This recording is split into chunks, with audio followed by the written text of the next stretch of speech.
Քոչարյանը ցույց է տալիս, որ ինքը ինչ-որ մի երրորդ երկրի ներկայացուցիչ է, որ ինքը չի եղել այստեղ նախագահ,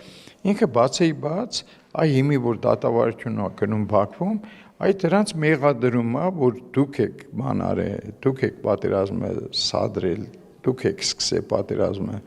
հայերդ եք սկսել։ Ինքը, չգիտեմ, ինքը ինչ ազգ է Իրան անվանում, եթե ասում է հայերդ եք բան արել, սադրել։ Էդի գիտեք ինչ քարտ է տալիս ադրբեջանցիներին։ Ձեր սկզբի հարցից, որ ասենք ցույց է տալիս, թե մենք չենք զինվել, բայց մենք բոլորս գիտենք, ամբողջ աշխարհն է, չէ՞, ամենալավ Ադրբեջանը գիտի, թե մենք ինչ զենքեր ենք ձեռք բերել եւ ոնց ենք զինվում եւ մեր ռազմաարդյունաբերությունը ոնց է զարգանում։ Մենք դա շատ լավ գիտենք, բայց ինքը ցույց է տալիս Ադրբեջանին, որ մենք ոչ մի բան էլ չունենք, կարակ Սյունիքը վերցնեք, կարակ Վարդենիսը վերցնեք, ինքը այսպես ոնց որ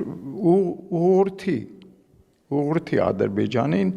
որ դու կարակ արխային արձակվեք, մենք ոչ մի բան էլ հայերը ոչ մի բան չեն արել, ձեռք չեն բերել։